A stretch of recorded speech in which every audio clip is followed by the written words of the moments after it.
Tracy and his wife, Donna, have a ranch in Newcastle, Wyoming, and it borders South Dakota as well and crosses the border in the Black Hills of South Dakota.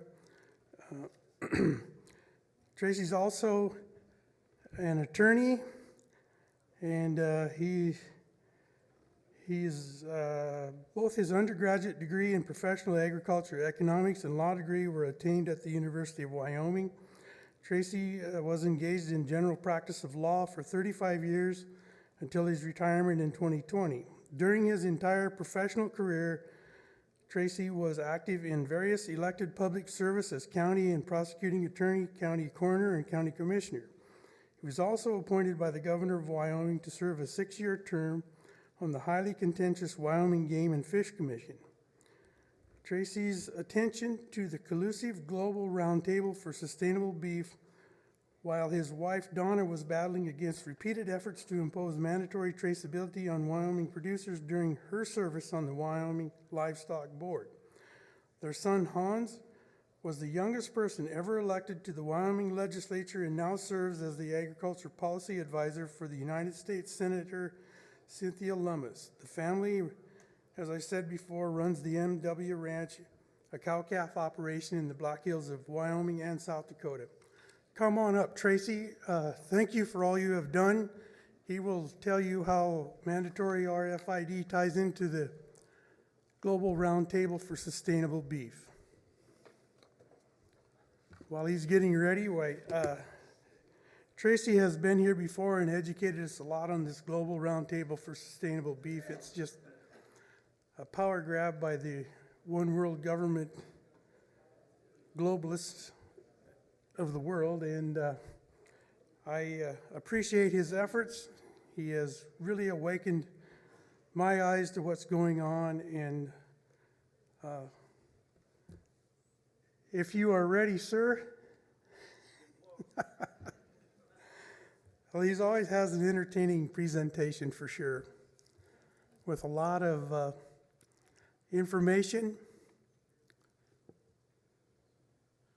And some of it's a little over my head, so that's why Tracy's doing it instead of me.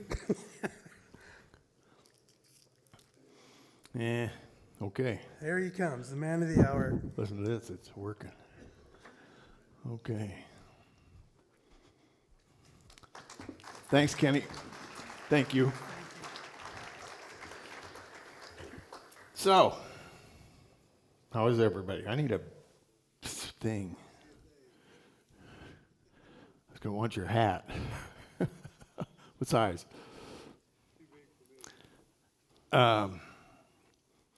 Thanks for having me back. This is great. It's a nice turnout in a different venue than we've had the last couple of years. I don't think I've ever been in this particular building before to put on a presentation, but it's a nice place. So I put this presentation on a number of different times, and the challenge is always, how do you tell a newbie enough information so that they can get on board and kind of catch up with the merry-go-round and not bore everybody? And then how do you, in the time allotted, how do you add all the new information? So I've tried to shorten this down. I think, on all those TED Talks, 20 minutes, they go 20 minutes, that's it, everybody's asleep, 20 minutes. So I'm trying to do better. I'm trying to improve, continuously trying to improve. So the title, I'd kind of like to have a specific direction this time. The title of this is The Traceability Rules with an Iron Fist. And the point of this is, the whole point of this, and try and pay attention to what I've said, it's that they could not do to the other countries what they have done to them if it were not for the fact that they took a mandatory radio frequency identification tag first. And that is exactly what they're trying to do to us. And that radio frequency identification tag is just like a harpoon in the whale. It's what they need to reel us in and do us in. And they know it, and that's what they're after it. That's why they're doing it. So what is the Global Roundtable for Sustainable Beef? Here's what it is. It's a 501c3 nonprofit charitable corporation. It's got articles of incorporation and bylaws and members, just like any other corporation. In our case, the Global Roundtable is about, I'm going to say it was about 2012 when it was formed. So it's been around for about 10 years now. The membership has changed, it's ebbed and flowed, more and less people, but the core membership and the core, the key players are still there. So there's many members. This is, at some snapshot in time, who the members were. There's a number of members that are inside the supply chain. There's a number of members that are outside the supply chain, managing the supply chain. So don't let them fool you. What they tell you is they have a very lofty speech that goes with why we got to have the Global Roundtable for Sustainable Beef. They'll tell you that it's a marketing program with a premium. You're going to make money doing this.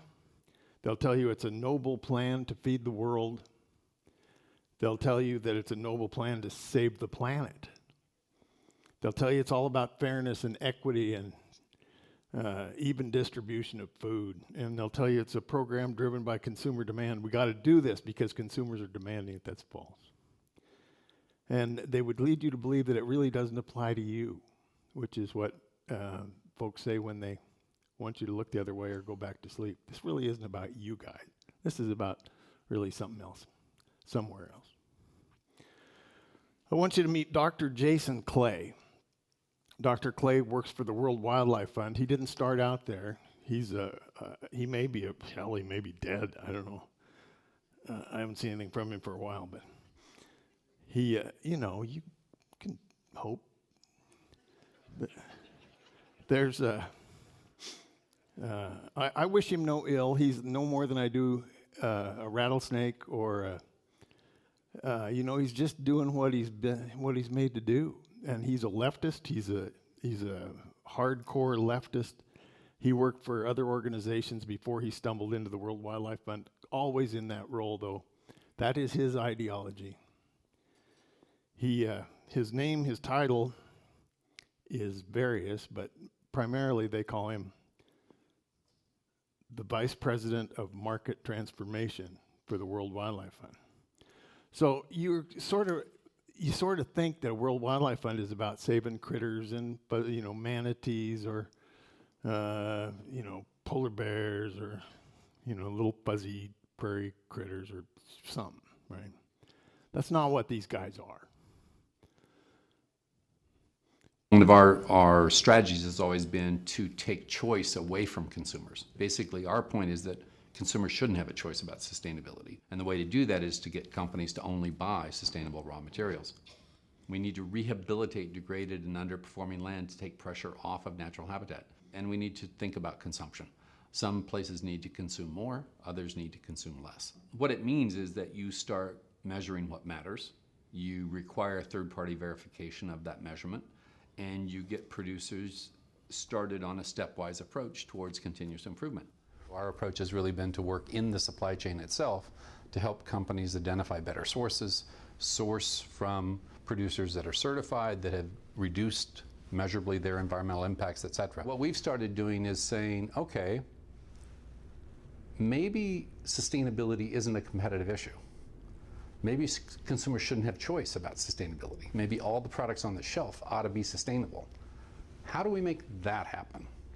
We make that happen by getting companies to collude around sustainability. You start measuring what matters. You require third-party verification of that measurement. Once we start measuring stuff, we'll start managing it. In a just world, that would constitute a complete confession to a crime that should buy you a lifetime in jail. Collusion is a word he used. He picked this word. Here's a definition of that word. And you have to note that this guy is a smart guy. This guy is an able adversary. He is a smart guy. He's well educated. He knows exactly what he's saying. He knows the language. He picked this word. Collusion is a secret or illegal cooperation or conspiracy, especially in order to cheat or deceive others. That's what he's doing. That is the Global Roundtable for Sustainable Beef. So let me recap what he just told you. Here's what they got in mind. They want to inflict mandatory radio identification on you and your cattle. They want to then require premises registration. That is, that the real estate that those cattle run on needs to be registered to that ear tag. Then they want you to record your movements. If you move that animal, you need to let them know and record it, and when it was there and when it was gone. It's a totally unnecessary. They want to impose totally unnecessary social and environmental regulations on you. And the reason they want to do that is because that's how they drive you one way or the other. Okay, they drive you with regulations. It's a way to discriminate against you. That's why they do that. It's not because they're really interested in implementing those regulations. They don't really care about the environment. They don't really care about social justice. It's about compliance checked by third parties to verify you, which you will pay for. So you go out and hire a contractor. You may have to hire several because you may need one for your grazing management. You may need one for your stream bed. You may need one for your animal nutrition. You may need one for your animal welfare. You go hire whatever expert there is that will verify that you are in compliance with their regulations. They'll hand those guys a checklist. They'll take that checklist to your place and they will check off your compliance. And if you manage to negotiate that hurdle, they will issue you a certification that will allow you to market that individual number. Okay, so what I want to make sure is that you understand that this is how they plan about, because I think the first reaction is, especially for people that belong to another organization, what they think is, how are they ever going to make me do all this? That's stupid. That's what you're saying is not feasible. Well, I can tell you categorically it's very feasible. This is exactly how they do it, and this is how they've done it. This is the European model. Okay, this is what they do in Europe. And then what you also need to know is that it's subject to what they call continuous improvement. And that means if you balk initially at whatever their regulations are, whatever they impose on you, whatever they ask you to comply with, if you balk at that, and then you just back off a little bit, or they do, rather, they back off far enough to where you say, oh, okay, I can live with that. We'll compromise. Well, that's where they set the hook. And then once you're hooked up, they will ratchet up the regulation every chance they get. As soon as they think you're compliant, they'll ratchet up that regulation and drag you closer and closer and closer to your end. And if you don't get your certification, you don't get to market that animal. So if you want to sell any of your animals ever, then that's what you'll do. You'll comply. Okay. And there's a good example of the continuous improvement, and that's the NCBA sent out a survey a few years ago asking if people would you just tell us what breed your livestock is? Would you just write that down and write down when it was born and where it came from and the breed? Would you just do that? And if the question was, would you do that or not be able to sell your livestock, there's a lot of people that would say, yeah, I can bring myself to do that. But then that's not the end of it. The World Wildlife Fund, bluntly, okay, is an imposter posing as an organization that cares about wildlife. They don't care about wildlife. That is not why they're there. The World Wildlife Fund is a surrogate entity for other global power. So there's a, in this case, these are all members of the Global Roundtable for Sustainable Beef, these three. Rabobank is a Dutch bank. United Nations, you know what that is. And World Wildlife Fund. They are working outside the supply chain, steering the supply chain. And they are all surrogates. That is to say, they operate in the stead of global power. So, World Wildlife Fund looks warm and fuzzy. They look like a nice, he looks like a nice panda bear. You want to pinch him on the nose. He's pretty cute. That's to reel you in. And that's because they can develop a large constituency that actually does care about wildlife, people who love wildlife. I doubt seriously any of them love wildlife more than we do. But this guy is in this costume, that's his masquerade, okay? So he's the vice president of market transformation. Here is the deal, guys. Their unwavering mission, okay, the unwavering mission of this power cartel is to transform your free market economy into a top-down communist command and control serfdom. And that's how that is, okay? That's the market transformation they're after. And you got to congratulate him for some honesty. He's in charge of market information or market transformation. Why would a guy at the World Wildlife Fund give a hoot about market transformation? Why is that? Consider for a moment a government that's not elected. Consider for we have still a vestige of a government that's elected. We pretend to elect our people, and we pretend to send them to Washington. They pretend to do something for us. But it's way better than the alternative, let me tell you. Okay, so the transnational private government, there's a lot of different kinds of government. There's, monarchies and constitutional republics and fascism and all manner of governments. But consider a government that's wholly owned by a bunch of power-driven bad guys, okay? Imagine that. Now, you don't vote for them, you don't get to appeal, you don't get any kind of input, you just take what they give you. Imagine that private government. How would that work? What does a government do? Government writes rules and it enforces rules. That's it, primarily. I mean, there's bells and whistles. They go to parades on 4th of July. But what do they really do? They write rules and they enforce rules. And how does the government impose, like one of ours, how do they coerce you into compliance? The reason, or the way that they do that is they sue you or they throw you in jail primarily, or they fine you.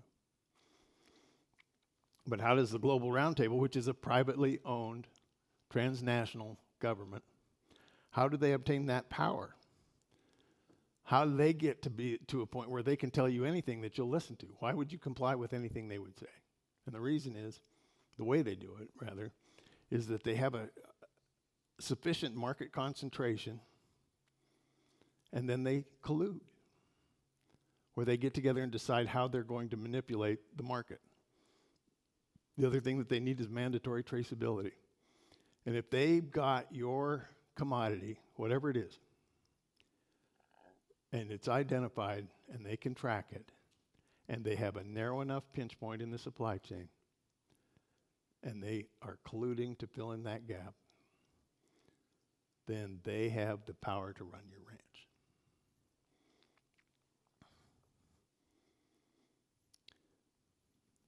So traceability, this is at the outset, the Global Roundtable said, the first thing we got to do, okay, is have traceability. And that means, for them, all cattle on the farm are individually identified and registered in such a way as to provide the ability to follow the animal or groups of animals during all stages of life. So when you hear that farm to fork, gate to plate, the first thing they want is traceability. And this is just some evidence that it's ingrained within the Global Roundtable. The United States Roundtable for Sustainable Beef, which is a constituent member of the Global Roundtable, recognizes the necessity of animal identification for U.S. beef cattle herd and embraces a nationwide goal of animal identification. Who are these people? I mean, did we embrace that? Did we need that? Did we think we needed that? Who are these people?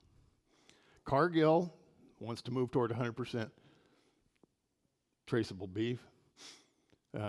McDonald's says certainly traceability is going to need to move forward. NCBA thinks it's a good idea. And so you get here, and I've showed this picture before, but he's so cute I can't not show him again.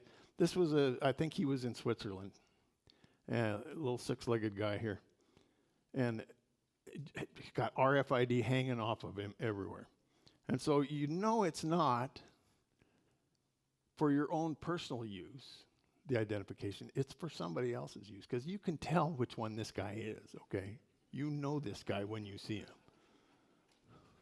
You don't need to swand him or get up close and read his number. You know him. Okay, this is a manual, an owner's manual. It's about a 100-page deal. And it's got a lot of bankers, and it's got a lot of environmental groups, or that purport to be environmental groups. And they put out a handbook early on, probably 2010, let's say.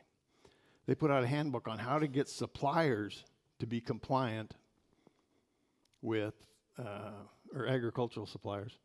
How do you get those guys to be compliant? That's the question. It's a practitioner's guide. So this would apply to somebody like McDonald's or somebody like Cargill. How do you get these guys on board? And so, and there's 100 pages of stuff in there, but there's one paragraph that stood out to me, and it's this one. Sourcing from anonymous commodity markets does not provide your company with realistic possibilities to impact the farmer's practices, owing to the lack of traceability or transparency. So if they don't have an RFID, if they don't have an individual identification, they can't do a damn thing to you. They can't drive you one way or the other.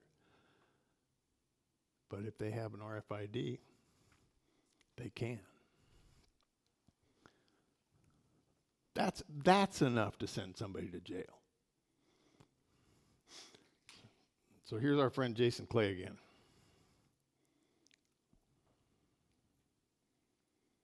We actually need collusion around sustainability at every level with every type of institution. Where do we start? Who do we work with? How do we work on these issues? This is new ground for us. So we decided we needed to map it out. There's 6.8 billion consumers, give or take, maybe closer to 7 today. Do we work with all those? Do we work with the 1.4 billion producers of all these different products? Do we change the way they produce things? Or do we focus on the narrower neck, the pinch point in each of these commodities where 300 to 500 companies control 70 to 80% of each of those 15 commodities that we care about? We decided that this is the strategy that we could actually get our arms around.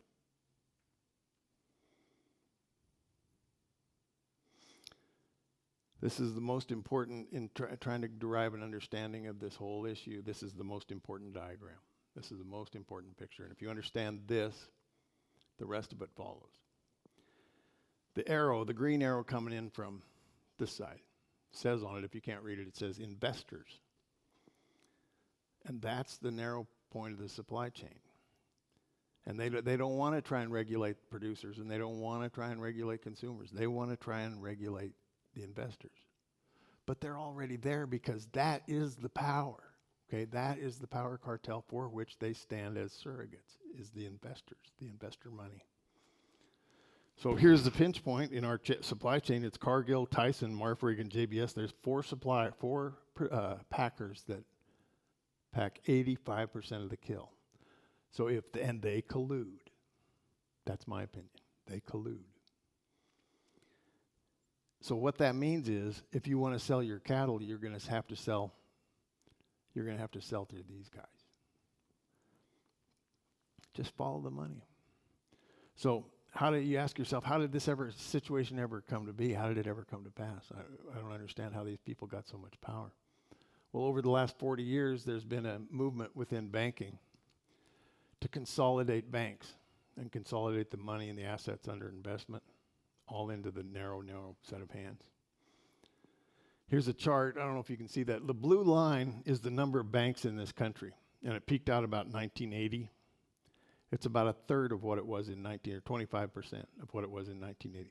So the banks have gotten fewer in number, and they've gotten those few banks have gotten larger and larger in terms of their assets.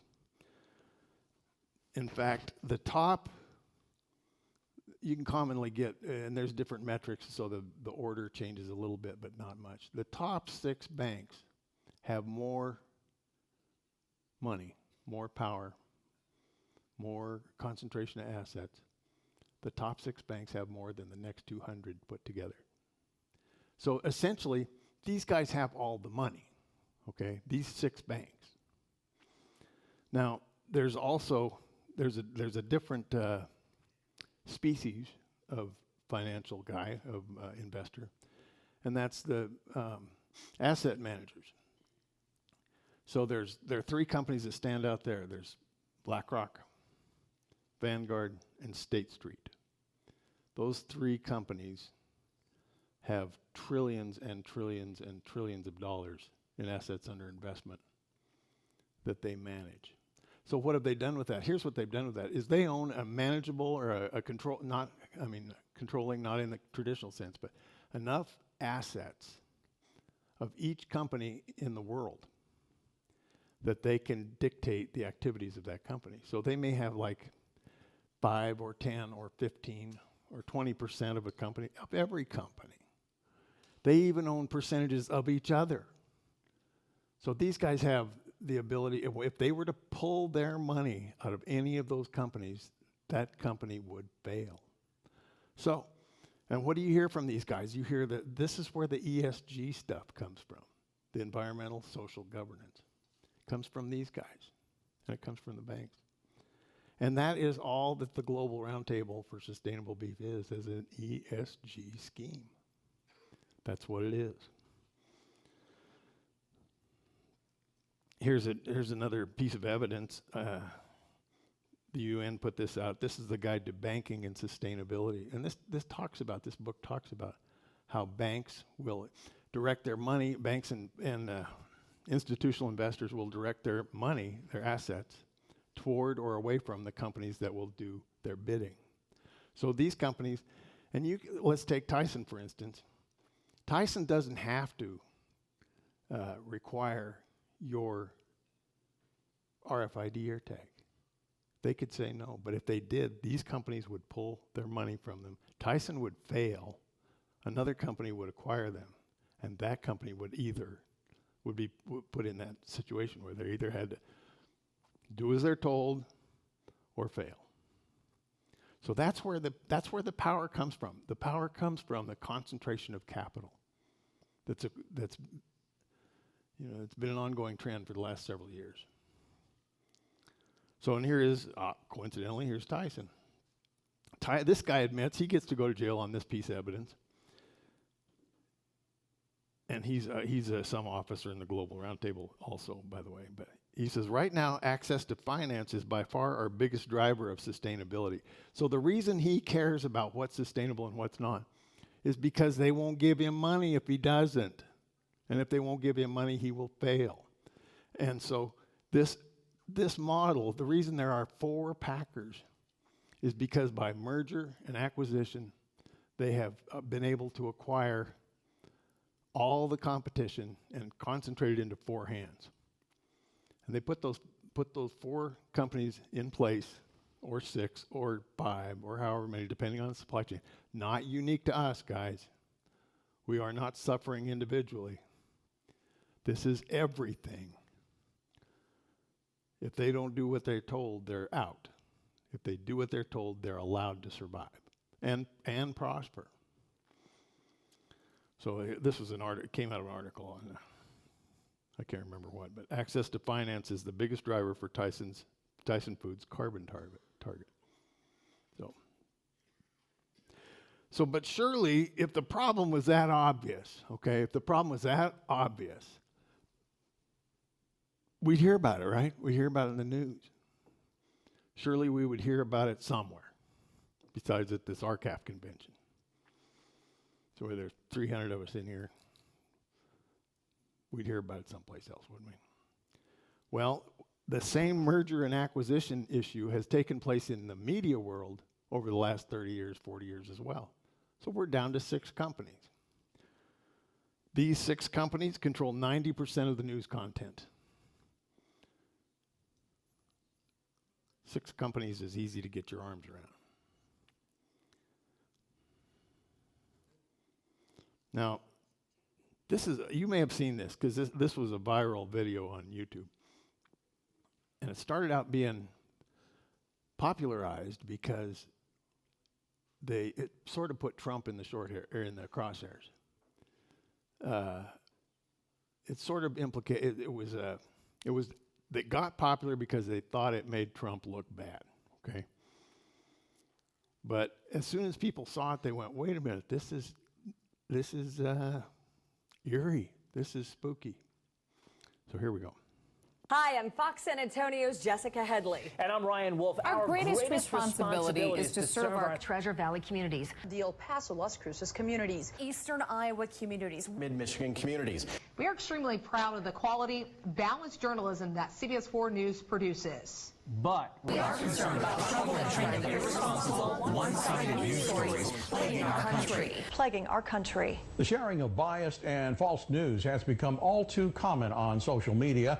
More alarming, some media outlets publish these same fake stories without checking facts first. The sharing of biased and False news has become all too common on social media. More alarming, some media outlets publish these same fake stories true without checking facts first. Unfortunately, some members of the media use their platforms to push their own personal bias and agenda to control exactly what people think. And this is extremely dangerous to our democracy. this is extremely dangerous to our democracy.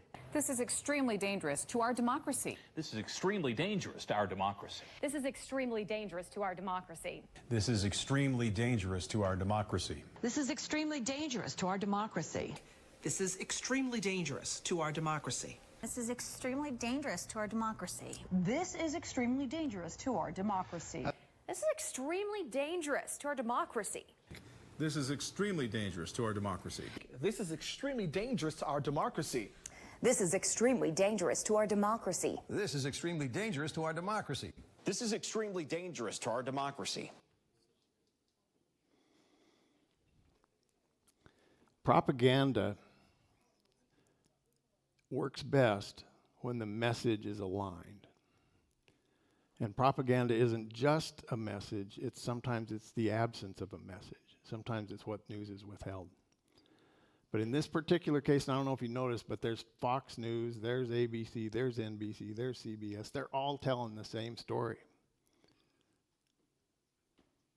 They got 6 media outlets in this country that do 90% of the news dissemination.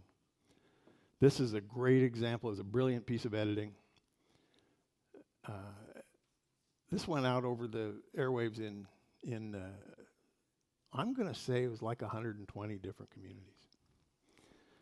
So, is there any doubt in your mind why nobody talks about what's going on in the world? Is there any doubt why people can get away with promoting transsexuals when the vast majority of people don't want to talk about that? Is there any doubt about why the Global Roundtable for Sustainable Beef can tell you this is all about saving the planet and it's all about saving critters and it's all about feeding the world, and nobody controverts that? Is there any doubt in your mind how that works when you see how concentrated news media is? And the news media gets this concentrated because the bankers are that concentrated and they built that chain. So 6 companies, even easier to get your arms around. Now, the first video that you saw is that Jason Clay was talking about what had been going on in Ireland. And watch how smug he is and watch how arrogant he is and just how cute he thinks he is. This country, Ireland, and its producers have agreed to reduce the key impacts of production for all the products that they export. The question then becomes, why hasn't another country done that? And how soon will another country? The great thing about having one country do it is that then you can have the second country do it, and the third, and the fourth. This country. So that was in Ireland, and that was about 2012. And Ireland had trouble with their export market collapsed, and the farmers were begging for help. And so these guys came in and said, We'll help you. All you got to do is everything we tell you. So the Irish farmers agreed to be regulated with individual identification, agreed to be regulated in a way that actually has caused them to be on the precipice of their own extinction. So here's an article about supermarkets are blockaded in Irish beef protests. These guys are hurting, and they go to protest and nobody listens, and they don't have to listen because these guys are holding all the cards. Farmers commence second wave of beef factory protests. Irish farmers fear for livelihoods as the European Union overhauls agricultural subsidies. Ireland proposes culling 200,000 cows to help meet climate goals. Farmers push back. Ireland would need to cull up to 1.3 million cattle to reach climate goals. Now, these guys, get it straight, these guys didn't say, these are our climate goals. Those were imposed on. Who's making these decisions? They're not voting on them. Somebody is making these decisions, and I can tell you that the policy is increasingly made at the global level and distributed down through a predictable chain of actors.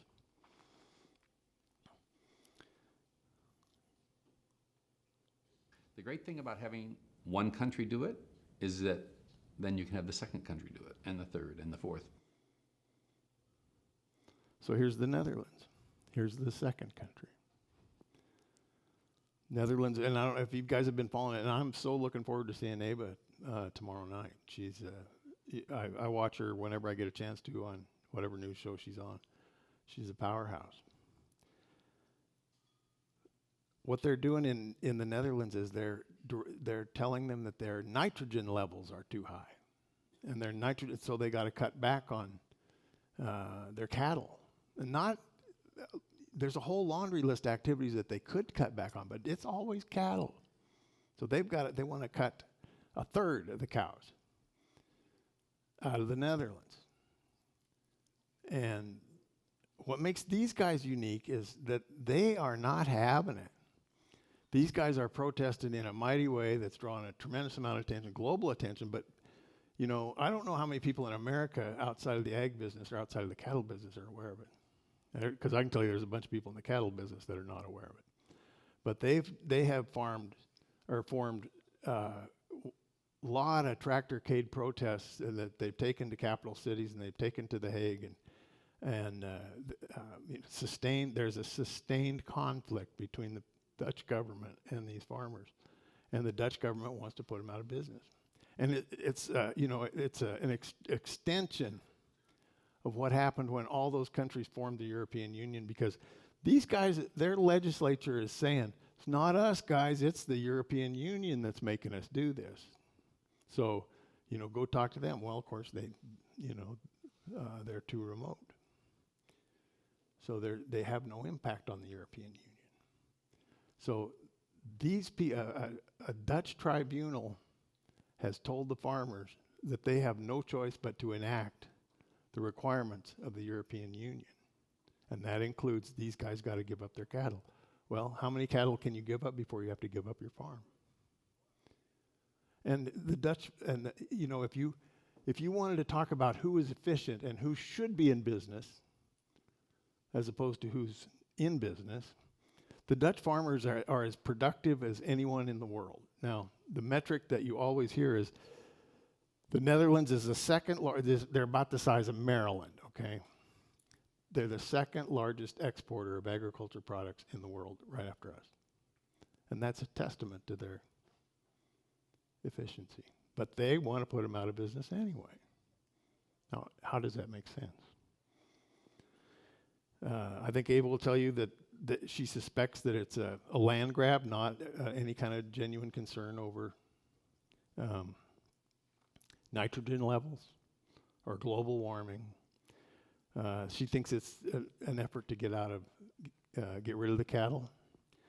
And you got to know, if you look at a profile of Dutch farmers, it would not surprise you to know that they are overwhelmingly white Christian farmers. And that's there's no cry in the media of the genocide that an identifiable ethnic group has been targeted. They don't care. What she will also probably tell you is that they have taken on a tremendous number of immigrants. Nobody in the Netherlands has voted on that. They show up, got to do something with them. No place to build a house. They want to take farm ground and put houses on it. And it's also not coincidental that the farms that they've targeted are in what they call nature areas. It sounds like a national park to me. So the areas surrounding national park, they want to take that land from these people. And they're telling them, you can sell it to us at the price we're offering, or we're going to take it. That's the ultimatum that the Dutch government's giving them right now. So what about the Dutch government? Interestingly enough, the seed money for the Global Roundtable for Sustainable Beef came from the Netherlands. And at that time, they had a whole different purpose in mind. It was what they were telling people was quite a bit different than what it is now.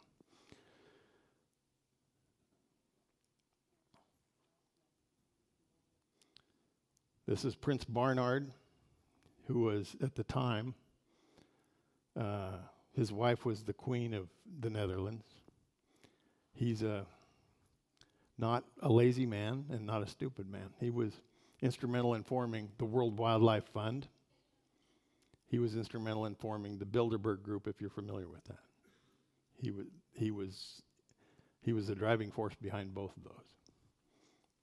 And she just kind of a snooty little look at her. She look. I guess she plays good bridge. I don't know. This country, Ireland, and its producers have agreed to reduce the key impacts of production for all the products that they export. The question then becomes, why hasn't another country done that? And how soon will another country? The great thing about having one country do it is that then you can have the second country do it, and the third, and the fourth. This country, Ireland, and its producers have a... Is there any doubt in your mind that this is a serial premeditation? Is there any doubt in your mind? I don't know how you go back. All right, let's talk about Canada. You remember the trucker strike, and you know, who would think that truck drivers would be the heroes of the world? Who would think that? Who would have imagined? But they stood up when everybody else was laying down, and they took that whole global COVID charade on, head on. They took it on. And eventually this guy acquiesced, he caved. But he wants to do the same thing to Canada, what they did to the Netherlands. He wants to cut back their fertilizer application. He wants to destroy their agriculture. And this is interesting because it's primarily, he's an Easterner, okay? He's a Montreal guy. The impact of this is falling most heavily on the Western farmers. And I can tell you that we have, speaking from a person from Wyoming, we have way more in common with the farmers in Alberta than we do with the bureaucrats in Washington, D.C. I can tell you that across that national boundary, those are our people up there. And they're under attack by their government. Now, this was, I thought, an interesting little collage. If you ever saw, so there's Justin in the color, and that's Fidel Castro in the black and white. And his mother was frequently in the company of Fidel, and his father was kind of a red-headed guy with a sharp, pointy nose. Now, I'm not saying, but I'm just saying, Fidel was a communist, Justin's a communist. So Trudeau pushes ahead on fertilizer reductions as provinces and farmers cry foul. Those are our people up there. Those are our brothers and sisters. McDonald's of Canada will be the first company to serve Canadian beef that's certified sustainable. The great thing about having one country do it is that then you can have the second country do it, and the third, and the fourth. Maybe another country, right?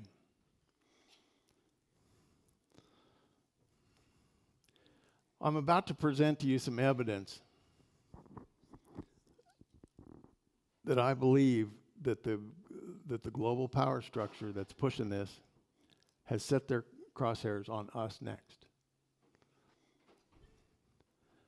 There's various activities in our government that are pushing already for what it takes to take us over and put our beef people out of business. To wit, that's what lawyers say when they want to say, hey, check this out. To wit, the use of electronic identification ear tags as official identification in cattle and bison. Now, some of you folks, a lot of you folks, wrote some comments on that. This is a rule, a proposed rule that's hanging fire right now. That is to say, they've published it, they put the rule out for comment. People have had an opportunity to comment, and now they're deciding how they're going to write the rule, if at all. And we don't know when that's going to be out. I would expect it to be sometime this fall.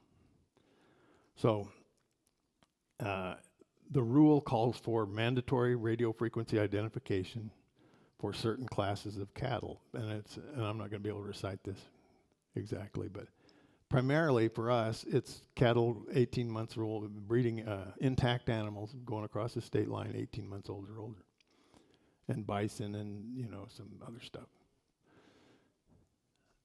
Mandatory radio frequency identification. They have gone out of there. This is about their fourth or fifth effort to force radio frequency identification on cattle producers. They have gone out of their way to offend cattle producers as very little as possible. They have, in my example of backing off until you would consent to whatever it is they want you to do, they have backed off as far as they can go while still moving forward. So you can have a visual identification tag on there. You don't have to tag you don't have to retag an incumbent animal or an animal that's already got a tag. You don't have to worry about those. Those will attrition out over time. But new ones have to have the ear tag. And they say, well, you put those. I don't know if any of you use any RFID, which could be a great idea for your operation. It's your data, not theirs. But the round button that goes on the inside of their ear goes in there pretty deep. And it's got a 15-digit number that's about 1/8 of an inch tall, each of those numerals. Deep in the ear. That's what they say you can read. So what they've said is, you don't have to go get a tag reader. You don't have to get a wand. You don't have to get any of that equipment. You can just still use the visual component of your ear tags. Well, we had a couple cows die this spring, and they had RFID tags. And so I went and looked at them on the inside of the ear. The tag that's about the size of a quarter, maybe $50. And I looked at them and tried to read those tags, and they are so caked and encrusted with earwax, you absolutely can't read them. And they're laughing because they know if you're going to try and read those tags with your eyeball, you're not going to be able to do it. And so you're going to read them with a wand. And the people that are pushing, during COVID, we outsourced our whole government to epidemiologists. And we threw ourselves at their tender mercies and said, you guys go ahead and tell us what it is that we got to do. That's what we'll do. And what these people are counting on is that we'll throw our policy in the lap of our veterinarians. Because veterinarians primarily like this. And I can tell you there's some vocal opponents. But primarily they like this. And the reason they like it is because it's easier to enter the data. That's it, okay? That is it. It is easier to enter the data, and it may well be. They accepted comment for a very, very abbreviated period, really short. They didn't want to listen to a whole lot of that. And people complained loudly, and so they extended it for 30 days, which was still way too short. But there was finally generated about 2,000 comments, and I took it upon myself to read about 1,000 of them, about half. And I would have read more, except for the system that they have for reading those comments is impossible. But I believe that they did not solicit these comments in an even-handed way. I think that they tried to stack the deck. I think the USDA wants this no matter what. I think they've designed the resistance to be minimal from producers. But here's what they did. They went, or pretty early on, they went to a college right outside. They've got their offices in Maryland, right inside the Beltway, right in Washington, D.C. They went to a nearby college, and they solicited comment from college kids. And they gave them, you can tell because of the consistency in these comments, okay? They gave them some talking points, and these kids spit them right back out just like you'd expect them to be. When you got on there to read these comments, like, so let's say you want to make a comment. You get on there, you look, and it goes, hey, I wonder what these other guys were saying. So maybe I can, give me some ideas, what I might say. So you get on there, the first 7 in a row were positive comments, and they were all very much like each other and in the pattern of these college kids. And so I got some of their names, and some of them said, some of that information is available in the comment. So I looked up some of them, and they were, from neighboring towns around in Virginia. And, one girl, who I'm sure is a very nice person, said, I'm a pertinent person to render this comment because we're involved in agriculture. And so I find out their folks were in Massachusetts. They moved to Virginia. They had a horse farm, but they were sickened by the environmental damage the horses were causing. And so now they're an alpaca farm. And so that's the sort of comment. And then she thought that the mandatory RFID was a great idea. So there were, of that sort of comment, about 30, okay, that were positive. And the first 7, so if you looked at those comments, the first 7 were all positive. And then after that, it's a hailstorm of no, hell no, no, the ridiculous, you're overreaching, you're a hailstorm. And I think that I calculated, counting those 30, about 10 to 1 against. So the only way that rulemaking works, and it's a ridiculous idea that a bureaucrat can write rules that it will interpret and impose on you. But the only justification that they have for that is that they have the consent of the governed because they've had this comment period. And you have an opportunity to tell them how you'd like the rule to be. And, cattlemen don't want disease. They don't want their neighbors running a sloppy outfit. They want traceability. They just don't want to be put out of business. So that's the consent of the governed. I consent to have a traceback system that comports with something that will work with my operation. But if they go forward with this rule, they will do so without the consent of the governed. They will do so in a tyrannical manner. And I called the guy the day after the rules, and he thought I was taking quite a bit of his time, the guy that was managing this program. And you can tell that they have a very strong mindset toward proceeding with radio frequency identification. But if they do so, it's going to be over the objection of just about every producer in the country. So here's more evidence that it seems like the government might be ganging up on us, right? So, and the way that the Global Roundtable has proceeded, and the people that are working that way, is they want to drive the cost of your production up, and they want to drive the demand for your product down. That's what they got in mind. So here's the Securities and Exchange Commission, and they have a proposed 500-page set of rules, 500 pages, and they want all companies that are listed on the stock exchange to report the greenhouse gas emissions, not just of in-house, but the ones of their suppliers and of their consumers.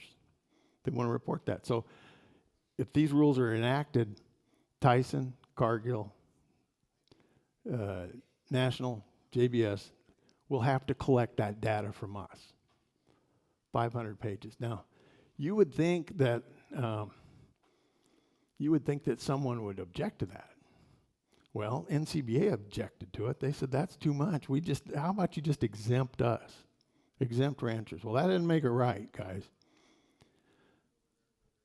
And I'll tell you that at the same time that they said, well, just exempt us. What they did was they have their money in the Global Roundtable for Sustainable Beef. Not their money, really. That's your money. It's your beef checkoff money. However many millions and millions of dollars of your beef checkoff money goes to the Global Roundtable for Sustainable Beef to promote it through the NCBA. Well, the Global Roundtable has, you can find it on their website, there's a 50-page document that's essentially about 12 pages of algebraic equations that they want you to do on a weekly basis to calculate your global carbon footprint. So here's the SEC throws the big bomb out there. Global Roundtable tells you how to catch it, how to comply.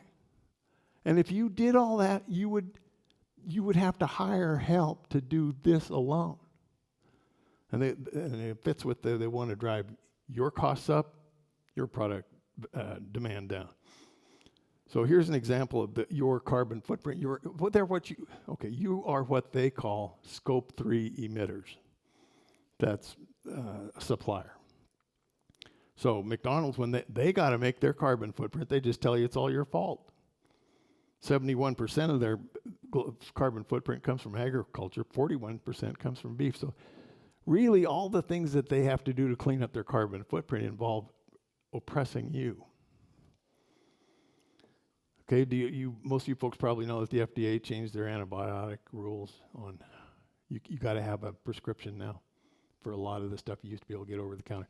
Do you think that's really going to affect antimicrobial existence, if that is even a thing?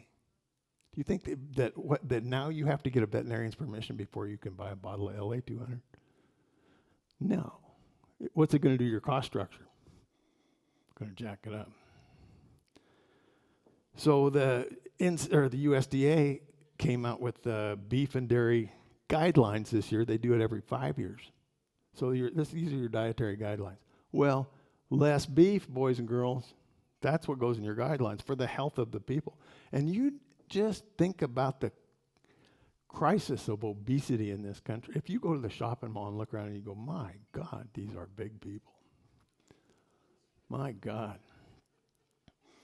And the reason, in spite of the overwhelming evidence that a beef diet is so much better for you, it is so much more nutritious and so complete.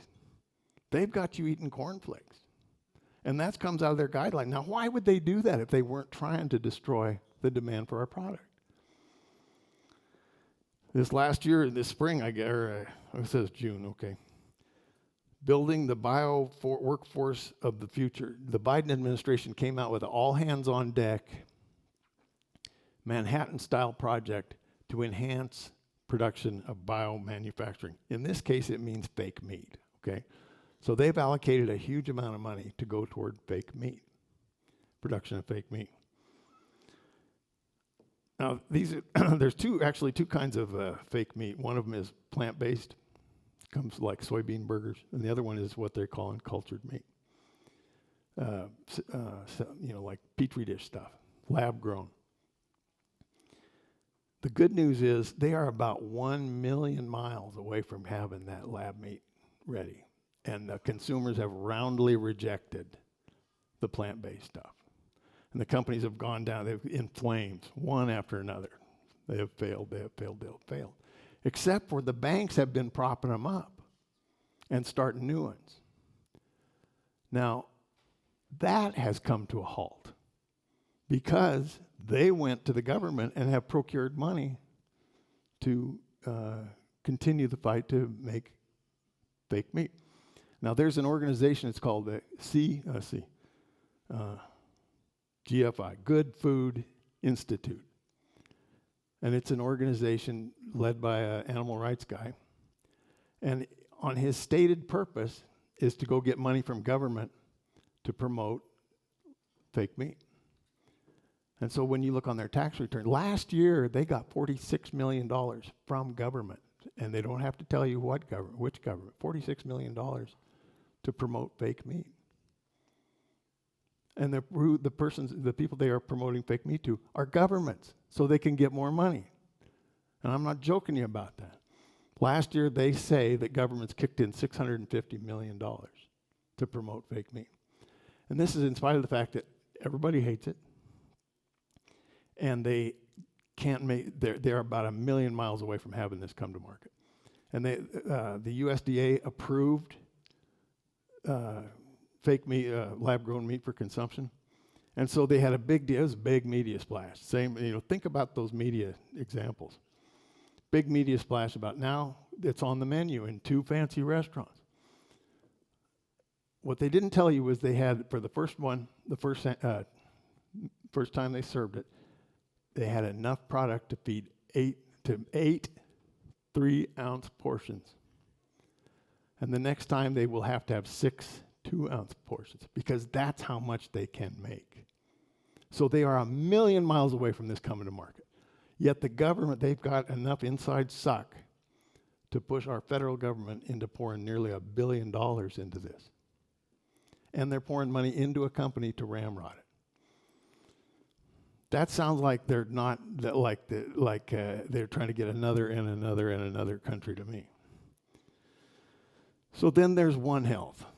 Now, and this is a concept you're going to hear way more of, and I need way more time if I'm going to tell you about this. But just suffice to say, anybody here old enough to remember Star Trek? Did you run home from college to watch?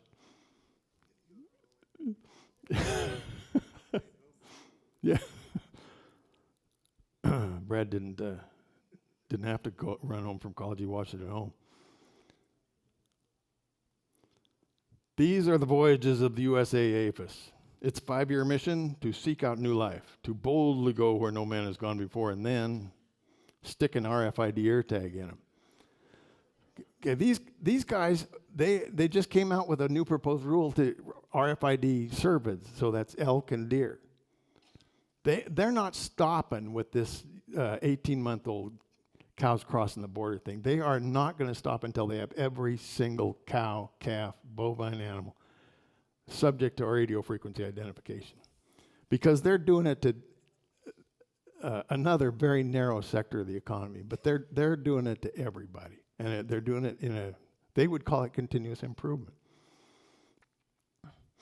So One Health, which is what I referenced earlier, has been bouncing around for about 20 years, and with a nonsense definition that there's just no meat on that bone, okay, if you read it. But in the last year, the United Nations, there's 4 organizations, I'll probably get these wrong, but it's the World Health Organization, the food and the food one, the World Health, the food, the animal one, and the environmental one. Okay, so big organizations. They splashed the news. All right, so if you want to look up, they call themselves the quadripartite, these 4 organizations. And if you want to look that up, you can read articles till you turn blue. This is really, really getting a lot of big media coverage, big media push. So, when I read it, like I say, I can't understand the definition, but it's a lens through which you are to judge animal and human health issues. Okay, there's a journal called The Lancet. It's similar to the New England Journal of Medicine. Old, it's a couple hundred years old, very reputable, very prestigious. It's joined at the hip with the United Nations. So if the United Nations says something, The Lancet's all over it. So they came out after they finally released a definition for One Health. And they said, they analyzed it, okay, which they should know because it's like those guys are their sister organizations. Modern attitudes to human health take a purely anthropocentric view. That is, that human being is at the center of medical attention and concern. But the consequences of One Health thinking entail a subtle but quite revolutionary shift of perspective. All life is equal and of equal concern. It requires a complete change to our relationship with animals by recommending people move away from animal-based diet to a plant-based one, which not only benefits human health, but also animal health and well-being. So what you can expect from One Health, and I urge you to follow it, because there's going to be a tsunami of information about One Health. I think what you're going to see is that humans no longer get to decide what's best for humans. That you have to decide first what's best for all the other organisms, and then fit the human perspective in after that. Now, what's that going to do to animal agriculture? And do you think those cows would give a damn about us? I mean, if we weren't feeding them? I mean, do you think if it was, they wouldn't care about their own welfare? But that's what the UN wants to do. And it will drive animal agriculture. And the USDA, I almost forgot to say, USDA has endorsed this big time, everywhere you look. USDA is all about the One Health approach. So do you think the United States is in trouble and animal agriculture is in trouble? It certainly is if these folks continue to have their way. But I didn't really explain, I want to take a minute to ask you, what do you think this really means if we take our radio frequency ear tags and then manage around that? How bad could it really be? I mean, do you think it could be, would it be just kind of inconvenient, or, we used to like our big plastic ear tags and now we got to use these radio, I mean, is it just something we don't want to do, or would it really be bad? So let's go back to Ireland. This country. And I'll skip over these. I called up Ireland's website on cows. And what do they have to do? There are a way more than I could put up here, way more. I only scratched the surface, and I'm going to breeze through these, but there's a book that's 42 pages on the approval process for bovine identification tags. There is a stocking guide, stocking density panel for farmers.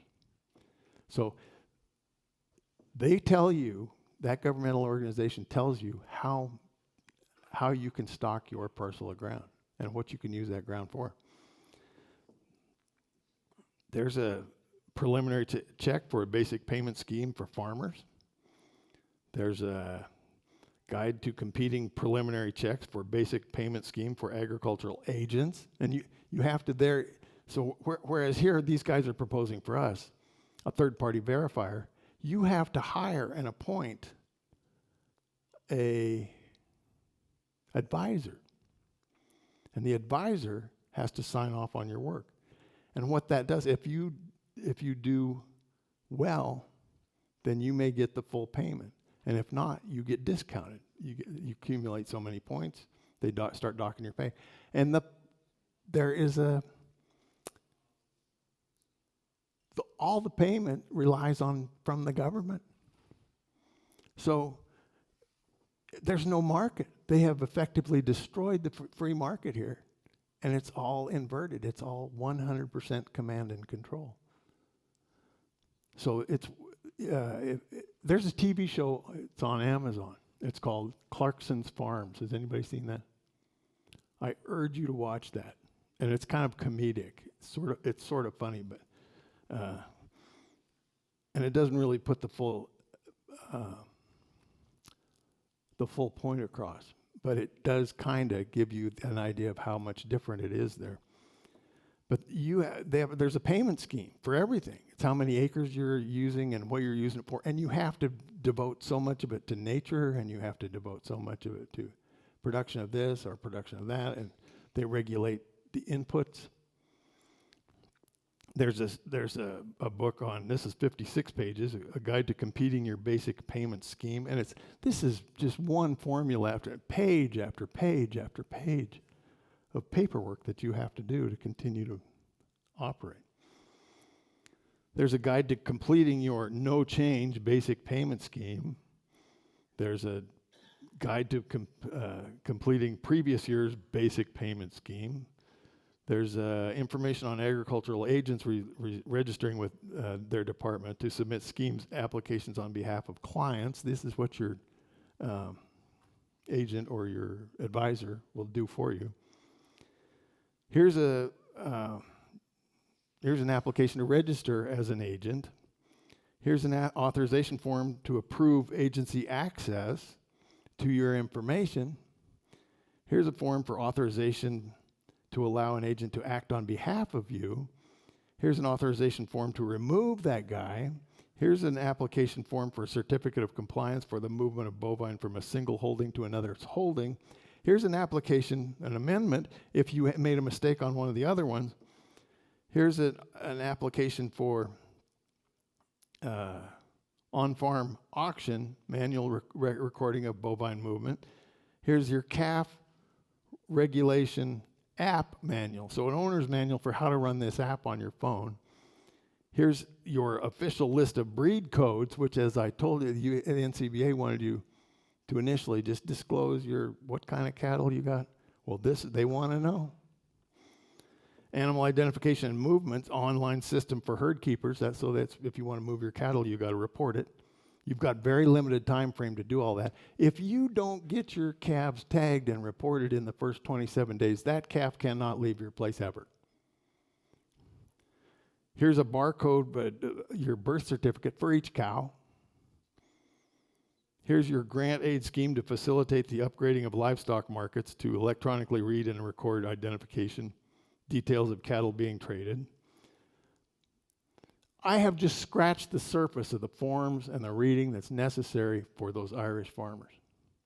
So how bad could it be? It is a total overhaul of what you people do for a living. And that's a total market transformation. They've taken a free market and they've turned it on its head to a communist, command control, top-down form of government where you do is exactly what you're told. And the control is that you don't get your check if you don't do what they tell you.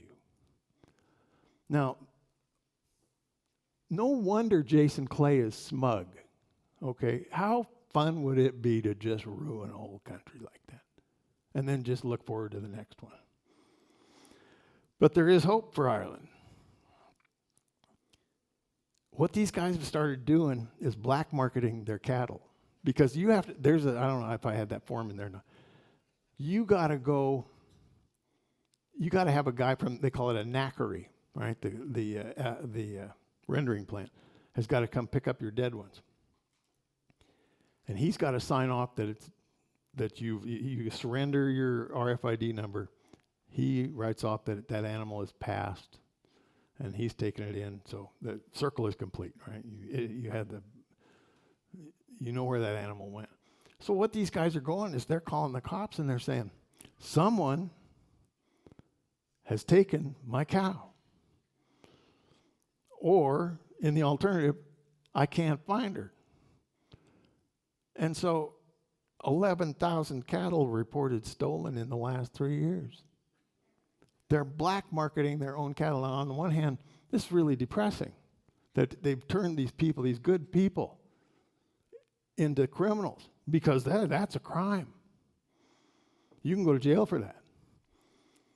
But their margin that they're getting from the government is so low that they cannot make it. And the dairy cattle business is a little bit better, but the beef cattle business is on its back. And this is the only thing apparently that these guys can do to make it work. But, a good, thriving black market in the face of tyranny is good news. It's good news. So here's a map that shows where all these cases were in the last year. So it's everywhere in Ireland. They're doing it everywhere. So liberty, there's an old expression. Liberty is the mother and not the daughter of order. And what that means is, I think, what it means is that if you have a free people that are left to do their work in a reasonable manner and governed only by minimum regulation, from that results a very orderly society, as we have had in our country for the last couple hundred years. But if you start with a top-down, if you put it in the other direction, where you try and impose the order and expect freedom to generate from that, you're going to be sadly disappointed. So sometime I'd like to have a question. Nobody ever asks questions. Usually everybody wants to drink. Or if you maybe your question would be, can I have a Coors Light? But if anybody has any questions, I'd like to entertain them. And then George always comes up here and it cuts them off.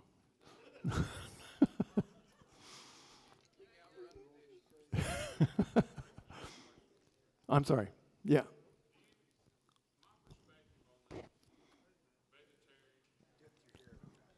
Mike Jones, Arkansas. My perspective on this vegetarian, fake meat, processed meat, whatever, do you think they're opening, they're doing it, they got to have a market for it eventually. But do you see the government saying, okay, if you're going to get on food stamps or welfare, this meat only qualifies for your food stamp card? Yeah, that wouldn't surprise me. You know, I can only speculate at this point what they plan on doing. I think what they're going to do, I think that their approach to throwing a lot of money at it is to provide a protein source for people, because I think they plan on destroying this protein source. I think they plan on taking this away from consumers and from producers, and they're going to have something to feed them. So I think it's like, oh, you don't want to eat protein, don't eat protein. We don't care.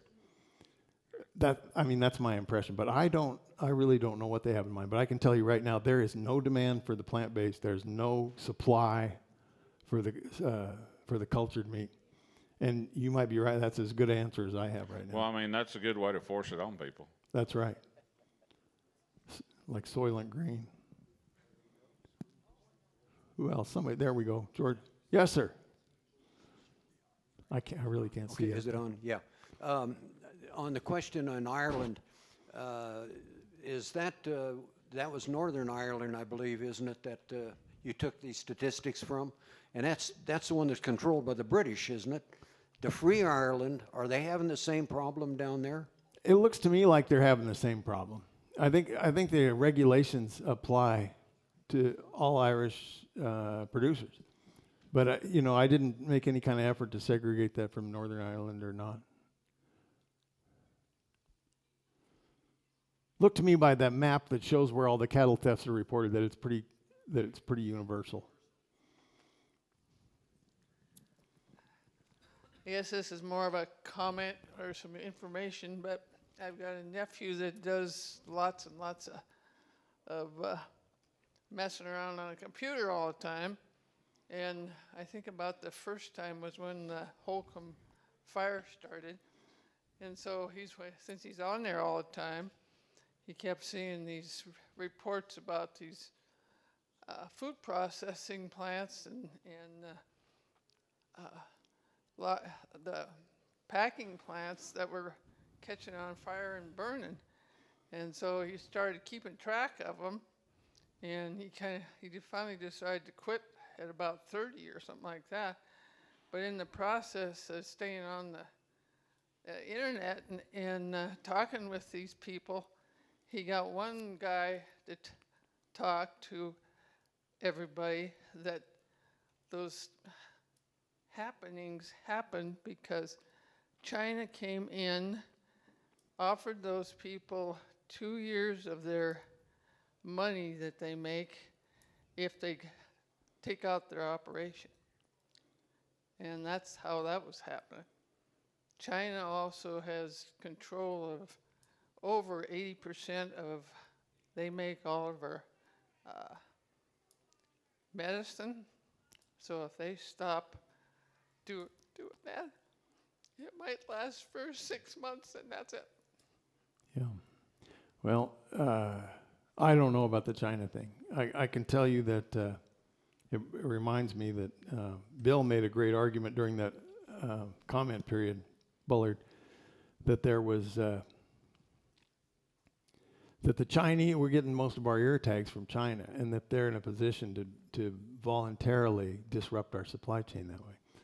I was going to say that there was one of the best comments was from the Canadian counterpart of the guy who's running this regulation. And she wrote and said, you guys are going to be a pal, aren't you? And If it looks like you're not going to have enough ear tags, because this is going to create a lot more demand for ear tags. If you're going to run it short, give us a call, would you? And it's like in the comment that there's this woman who is supposed to know, probably ought to know, because Canada's been doing mandatory ear tags. She thinks that it's a possibility that if we start doing that, it's going to run the global supply short. Now, how prudent is that? Like, I can't sell my cow because I can't find an ear tag? And in terms of China making our medicine, that is a crazy trade policy. That is just a lunatic. Well, add that to the long list. I mean, how did we put ourselves in that position? There's a hand up over here somewhere. Tracy? Oop. Yes, sir. Okay, I just want to give everybody a little insight. This is Mike Schultz.